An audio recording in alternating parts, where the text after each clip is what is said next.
We have a high risk of severe weather today. The severe weather this afternoon into tonight, East Texas into the lower Mississippi River Valley. What are we most worried about? Damaging winds and tornadoes. We can see some flash flooding and hail. The initiation will be mid to late afternoon, and the threat will continue most of tonight and certainly past sunset, so under the cover of darkness. All right, here's our upper level low. We've been tracking that over the last couple of days here. That upper level low just north and east of Oklahoma City. It's on the southern side of this upper low where you have a lot of wind energy. I want to show this to you.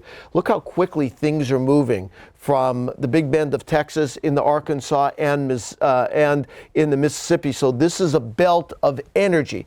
What do you need for severe weather besides warmth and moisture? Energy in the form of wind, and we have plenty of that on the southern side of this upper level low here. Now, on our future radar, you could already see the motion of the clouds coming in from the south, so we have Gulf moisture as well. We take you to about 5 o'clock in the afternoon. Here's our line of thunderstorms from southeastern parts of Arkansas into northwestern parts of Louisiana. Severe weather is underway right now by 5 o'clock. Watch that line as it continues to press eastward into northern parts or western parts of Georgia, all the way down into Louisiana.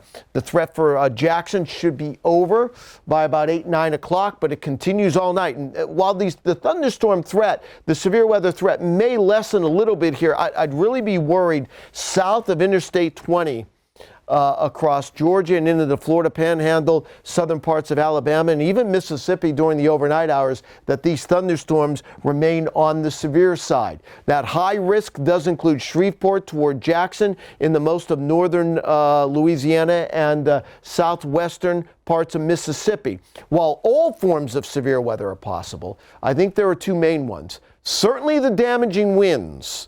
That's where we have a high threat, but I think there will be tornadoes on the ground. Now, it's hard to put a number on, but I always like to do that to give you an idea of what we're talking about. I don't think we're looking at 24. I don't think we're looking at more than a dozen tornadoes, but I think there's somewhere in that 3 to 12 range of tornadoes that we can see on the ground. And the problem is in this part of the country, the tornadoes can get large, and I'm worried that that is a possibility late today and tonight. Now, the severe weather will be shifting tomorrow to the east. It's not as high the threat for severe weather as what we're looking at today, but there could be severe weather more so in the morning.